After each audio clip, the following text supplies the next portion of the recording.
It is now my pleasure to turn today's program over to Kathleen Troutman. Kathleen, the floor is yours. Thank you, Ben. Hello, I'm Kathleen Troutman, and I'm a member of the Zurich's Programs Marketing Team, and I'm pleased to welcome you to today's webinar, Zurich's Fitness, Wellness, and Spa Program. This webinar is brought to you by Z Programs Match, which is an online tool that connects retail insurance agents with Zurich program administrators. It's the direct link for you to gain access to this coverage as well as more than 50 other Zurich programs. Today's webinar will run approximately 30 minutes with 10 minutes reserved at the end for questions and answers. So feel free to submit your questions at any time during the webinar by typing it in the Ask a Question box on the lower part of your screen. Today's webinar will be recorded. We will be emailing you a link to the on-demand video, and it will also be posted in the Knowledge Center on the zprogramsmatch.com site. So as we start today's webinar, I'd like to introduce you to two very distinguished speakers today that will talk to you about the Fitness, Wellness, and Spa program. First, we have Brian Rawlings, who is the Senior Underwriter for the Fitness, Wellness, and Spa program. And Brian joined Venture this year to help them underwrite and grow this program. He has several years of experience in this industry, including being a former YMCA Recreation Director.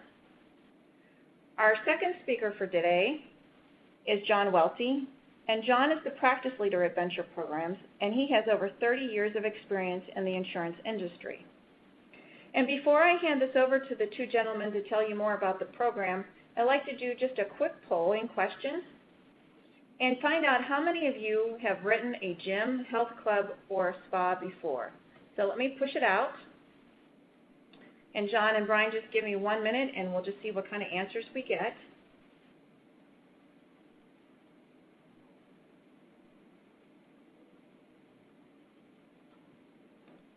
So we have answers coming in. Thank you everyone for giving us a response. We'll just give it just another second. Okay. Well, it looks like we're almost pretty close to half and half. The numbers are changing a little bit, but it looks like John and Brian, half of our audience has written a gym or health club or spa, and half has not. So you really have a mix of both in our audience today. So thank you everyone for participating in our poll. So Brian, I'm going to hand the webinar over to you, and John, so that you can share with our audience more details about the Fitness, Wellness, and Spa program. Kathleen, thank you. This is John Welty. Really appreciate the work of Z Programs, Zurich Programs, and our relationship with Zurich over these past 15 years. Venture Programs is a leading national program administrator. We started in 1993. We are primarily focused on 5 programs. Those would be our preferred golf program, our Speed Life program, Sportsman's, Venture Marine, and today Fit Life. We launched Fit Life in 2017 as an outgrowth from our relationship with Zurich. They came to us in 2016 and asked us to work with them to revamp a prior program and put this out to the marketplace. Venture Programs also is a recipient of the Target Markets Program Administrators Association Best Practice Designation. Brian will be going through the majority of these slides, but to give you a little background, when we did start this program in negotiations and discussions with Zurich, we felt it was extremely important to bring in an experienced underwriter who had been in the marketplace in the development and ownership of a program. So with that, I will turn this over to Brian for the rest of the presentation. Thank you, John. I wanted to take a moment, first of all, of course, to thank everyone for joining us today. I want to start off by just kind of giving you a feel for what I've seen within this niche space over my last half dozen years or so playing within this market. Starting kind of with the trending now. What I've seen over the last, especially 3 to 4 years, is kind of a demarcation between what I call the commodity-based clubs and the amenity-based clubs. If you can kind of picture yourself driving through your community, you probably see those commodity-based clubs that are some of the $10 a month type players out there. You're looking at a box with equipment, generally don't have child watch, don't have spa services, and the like. Then you go to the other end of the spectrum, you'll see what I call the amenity-based clubs.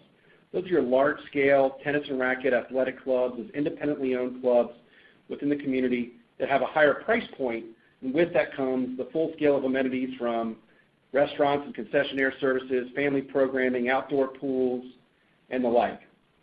Now on the franchise side, which is often those commodity-based, you're seeing a lot of private equity money infused into the industry, particularly, again, in those franchise concepts as they are growing and growing very rapidly. And what we've seen in this space as we've looked at kind of our appetite from a premium perspective is, which is kind of the middle to upper market range, is some of those accounts will start kind of on a smaller basis, maybe 1 or 2 franchise locations, but they've got a growth plan in mind over the next 18 to 36 months that can really launch them to be a long-term successful account both from a premium and profitability standpoint. Along again in the franchise world, think about all the new trends and the new franchise concepts that you've seen out there. Again, kind of as you drive around through communities, take a look at those storefront operations, your Pure Bars, your Orange Theories, your 9 Rounds, all those different niche concepts that have been popping up in the boutique type arena. Also, think of the rebirth of urban development that you've seen throughout the country. This is really happening throughout cities all across the landscape. And as the rebirth of urban development occurs, what happens is you'll see those niche studio concepts go in, often your yoga, Pilates, spinning kind of concepts that go along with those kind of urban lifestyles, but also very high-end personal training studios where folks are willing to pay kind of a premium dollar to get that really individualistic attention for their personal training growth and goals.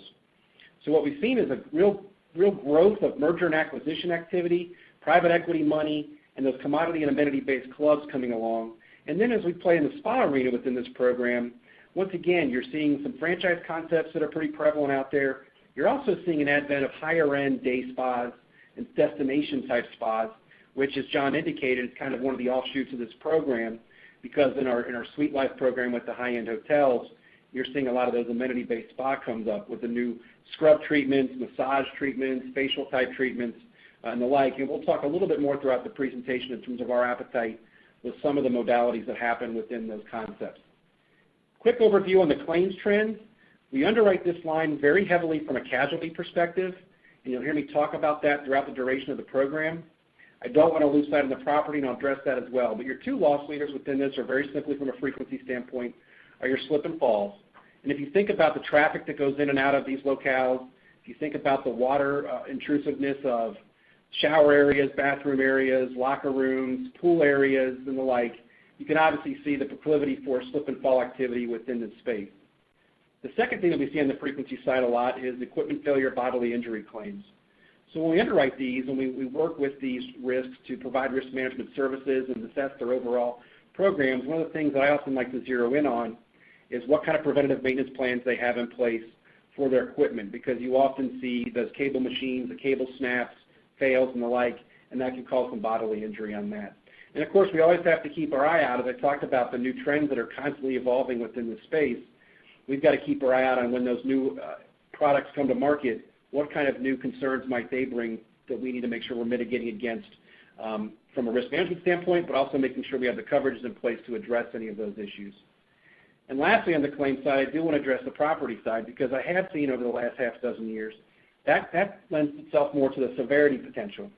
We've seen fires resulting from dryer services that aren't properly protected and maintained. We've seen large claims come from sauna fires. We've seen a lot of water claims that can occur in this space. So we always want to keep our eye on the price, though, when it comes to the property underwriting of this line as well. Talk briefly about the competition when you're talking about what's happening in this arena. Who will you run into when you're looking at prospecting and writing some opportunities within this space? The number of carriers has grown within the last 2 to 3 years specifically, and obviously we're here new with our partnership with Zurich, so we're no different there. The 800-pound gorilla continues to be Philadelphia Insurance. You'll also see in different market spaces Hanover. NSM is playing very prevalently now with the AIG piece of paper. K&K on National Casualty paper. Then you'll see Great American. Liberty is the sports and fitness group that you'll see out there. Secura is playing a little more prevalently than they have in the recent years. Then you'll get into the smaller regional type carriers. Markel plays nationally, but they're really just looking at the smaller opportunities.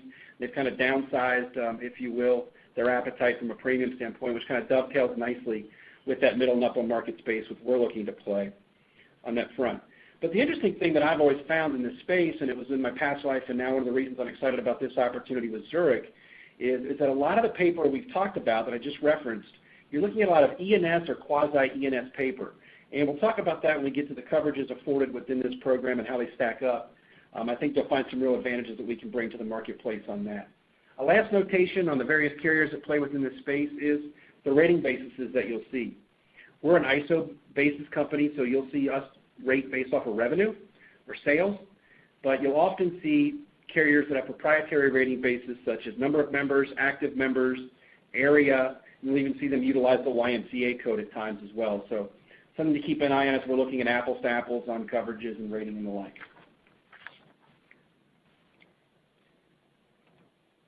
Kind of hit there in our program appetite as I was going over the different commodity versus amenity basis, but we're kind of looking across the spectrum on that, and this slide illustrates that. Again, we're looking at those large athletic clubs, tennis and racket clubs, those single location, amenity-based, independently owned clubs, often drive a good amount of premium because they do have owned buildings, so you kind of get the whole package product there with what we're doing, and we'll talk about that. And then those franchise concepts, again, you're seeing a lot of those grow out from one location to two. I've seen accounts in the program space on the franchise side as large as 35 to 50 locations. And then we're playing within the destination and day spa arena as well. Now, of course, we wouldn't be a quality, diligent, purposeful carrier if we were writing everything. So this slide kind of quickly illustrates some of the things we're not looking at in terms of our appetite. Standalone gymnastics facilities, you'll see a lot of climbing walls within those amenity-based clubs, but we're not looking for the place that's purely a climbing gym. You'll see family fun centers and amusement centers. Once you get into the trampoline centers and the more Dave and Buster's type concept, if you will, versus a pure fitness and sports concept, that's going to be outside of our comfort and the coverages that we've wrapped around this program from that standpoint. Martial arts studios, again, you may see some basic taekwondo, kids karate type offerings within the amenity studio, but if they're a dedicated dojo, we're not going to be interested there. And you see down the line there some of the Ninja Warrior, Spartan Warrior training facilities, as well as facilities that run sports leagues without the accident policy in place. And we can address that, but a lot of the amenity-based clubs will run some in-house leagues. Let's make sure there's a sports accident policy in place to mitigate against some of those kind of slip and fall while participating type activities, those busted knees and twisted ankles, and we can move forward from a bodily injury perspective there. And as I mentioned earlier in the spa and wellness centers, a lot of new technology and procedures coming out there. We're going to underwrite that carefully to see what they're getting involved in. But if they're getting involved in medically invasive procedures, some of the new techniques, the cryotherapy, the cool sculpting and the like, we're going to shy away from some of those. We're looking for more of your basic spa treatments, of your facials, your massages, and the like on that front. Daycares and day camps, you will see those again within many club settings. That's okay. We'll underwrite the exposure accordingly. We'll look at our limits management and the like and what's relative to the controls. We're just not interested if it's a fully dedicated camp and that's all they do. I'm checking my questions real quickly to see if anybody's addressed anything for our appetite so far. As Kathleen mentioned, we will allow time at the end to address those questions. I don't see anything specifically relative to our appetite, so I'll continue with the program and then we'll address all questions at our Q&A time at the end. So let's talk a little bit about what Zurich's bringing to the forefront here with this program from a coverage standpoint. And I kind of want to highlight that second bullet point of the proprietary product. What we're bringing to the table here in this space with Zurich is a broad form language approach.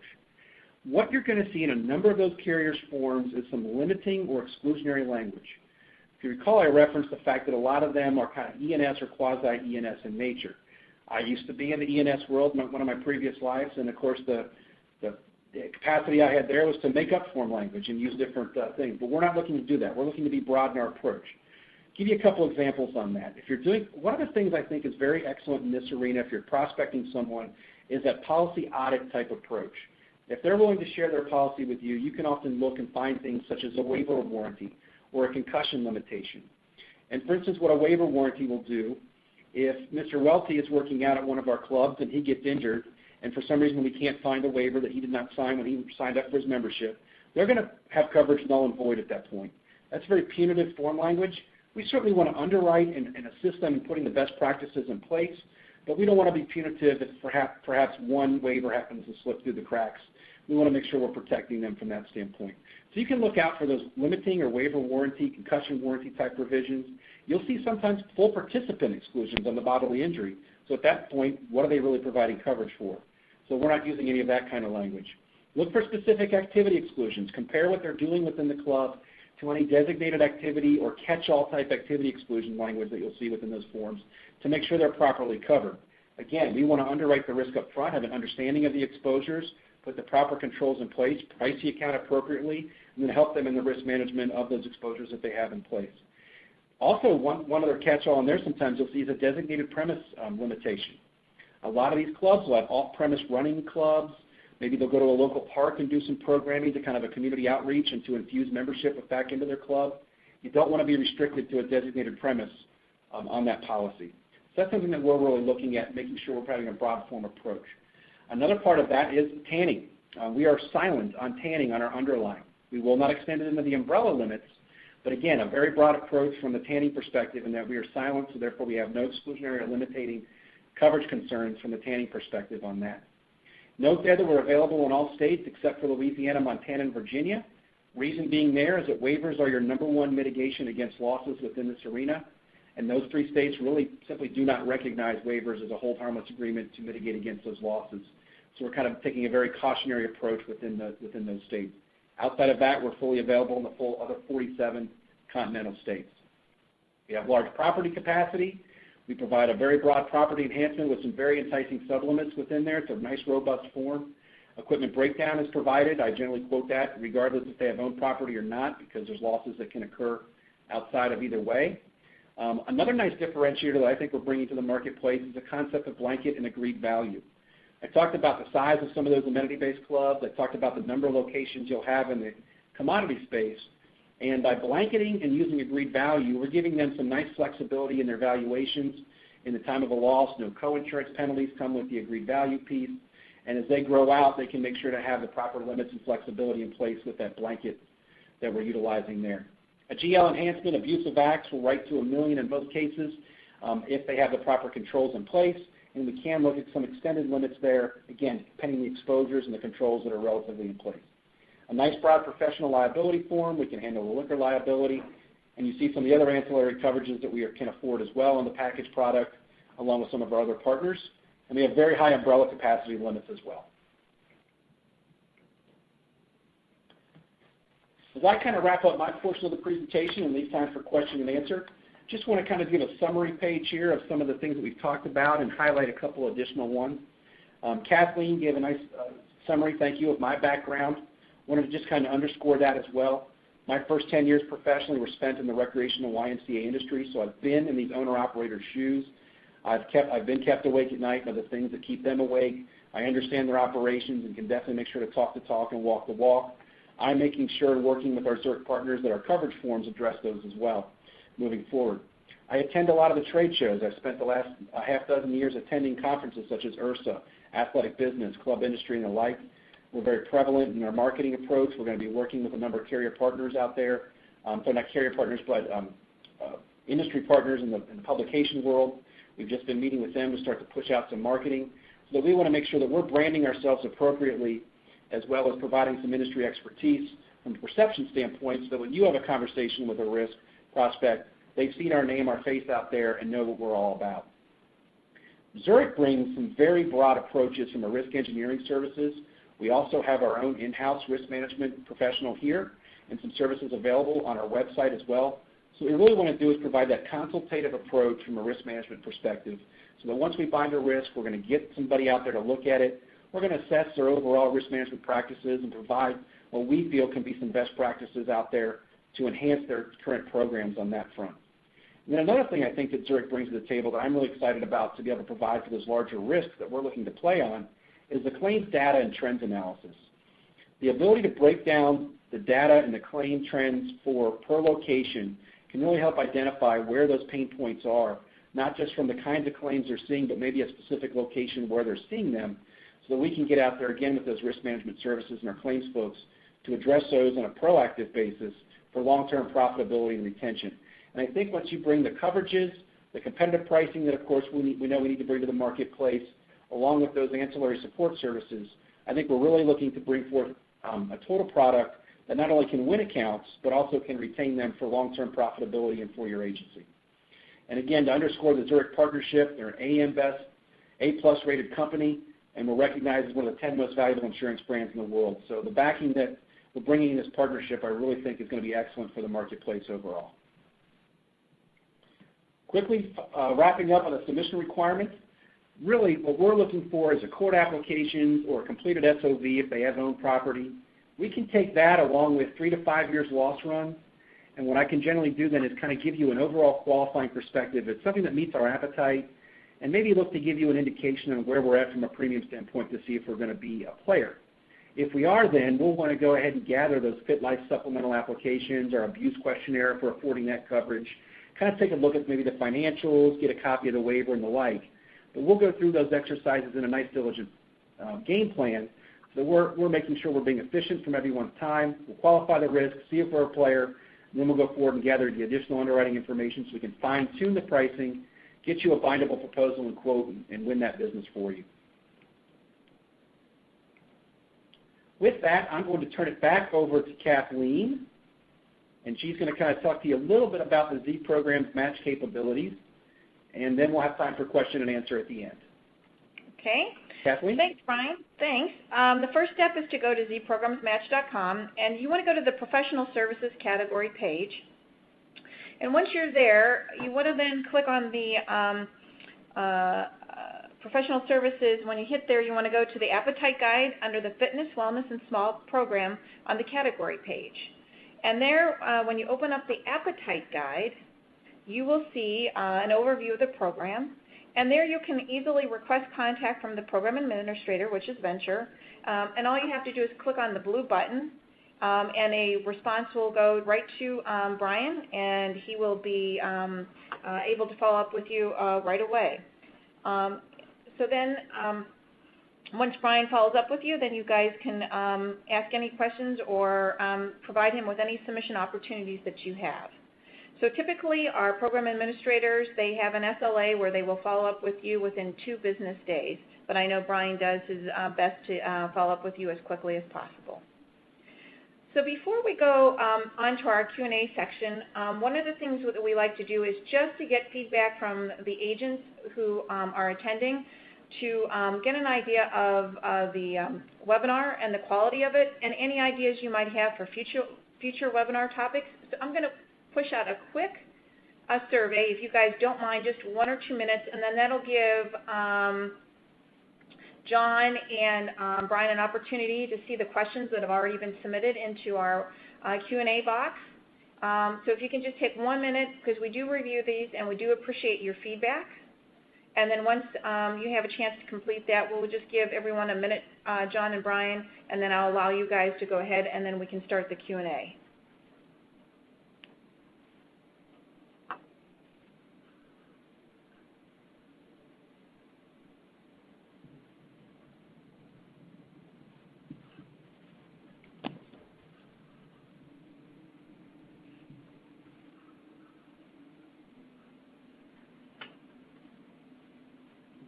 Okay, John and Brian, I'm going to go ahead and let you guys, I see that we have some Q&A in our chat box here, so I'll let you go ahead and take a look at those, and if you want to go ahead and start the question section, I think we've given everybody a chance to complete the survey.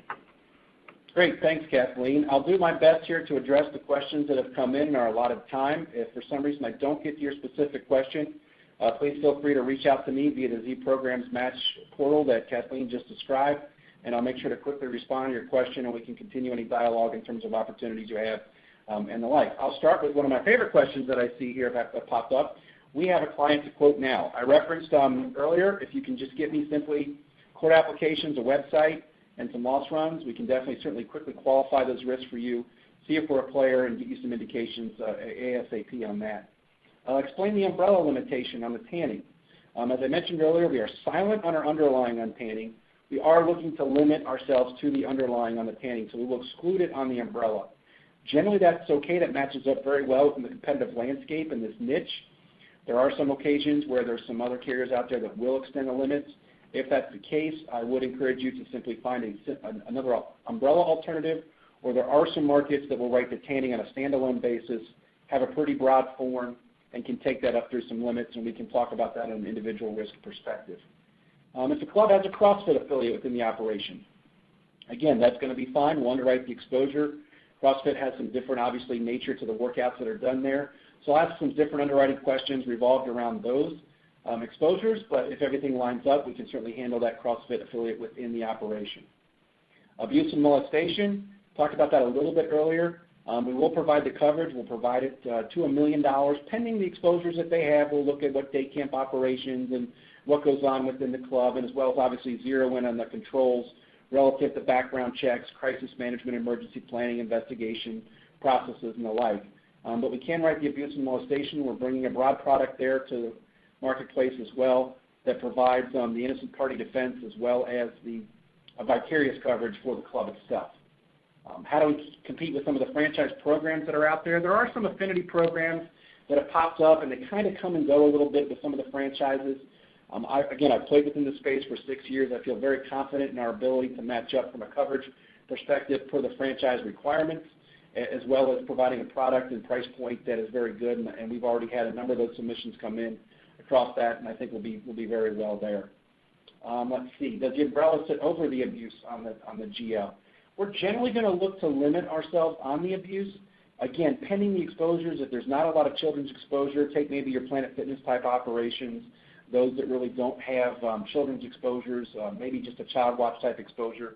We can look at that on a case-by-case basis.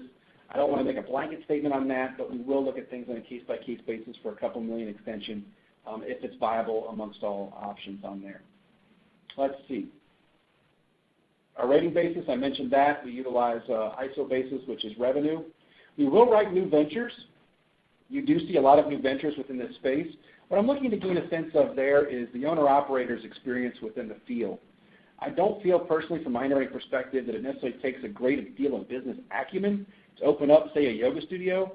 I'm looking more for someone who has yoga experience and is maybe taught within that field of discipline for 5, 10, 15 years. They understand yoga. They understand the risks associated with that exposure, so they can open their own studio. I think be viable opportunity for everyone down the line on that. Workers' comp, we are not a market for the workers' comp. There are a number of viable markets out there, AmTrust and the like, that do that. Hartford plays very prevalently within the space. So generally, I've found over my time in this field that carriers or brokers do not have a problem finding the workers' comp to merge with our package. Outdoor property, we can do that. We'll rate it as such. We can handle the outdoor property concepts that you'll see, whether they be your kind of ancillary sheds and outdoor buildings. Sometimes you'll have some ball fields with lights and backstops and the like. We can do the outdoor property piece. Swimming pools, I'll underwrite swimming pools. I don't have an underwriting concern there specifically. Obviously, we'll look at their lifeguarding practices relative to the activities that they have. Do they just have adult swim? Do they have open swim times? Do they have family? Do they have events and the like? We'll kind of assess the exposure on a case-by-case basis, but in general, swimming pools are fine. Let's see what else we have. We're available in all states but the 3 that I referenced specifically, Virginia, Louisiana, and Montana. I think we've about covered all the prevalent questions. Business auto, we can include the business auto. We can do the hired and unowned, provide that, or if they have specifically owned autos, we'll look at that. Obviously, if they have some transportation-type vehicles, we're going to have some additional underwriting information on that front to make sure that exposure is controlled appropriately. I feel very confident in our ability to compete against Philadelphia and all the relative carriers that I mentioned throughout the presentation, as well as some others that pop up from time to time, like your Bollingers and your Michigan Millers has popped up recently in Michigan and New York, kicking their heels up. So one of my excitements on joining this opportunity between Venture and Zurich was the broad form language that we referenced that we're coming to market with. I think it'll compete very, very well in the marketplace. And I'm very understanding of the price points that we need within the arena as well. One additional point, Brian, to bring up is that we rely solely on our broker distribution network. We do not work directly with the clients. We rely on the agents and brokers like yourselves that are on this call. Excellent point, John. One final question that I want to address that I just noticed is how we kind of line up on the participants coverage. I think that's always a valid point to discuss. Relative to what you'll see in most carriers' forms, we do exclude med pay for athletic participants.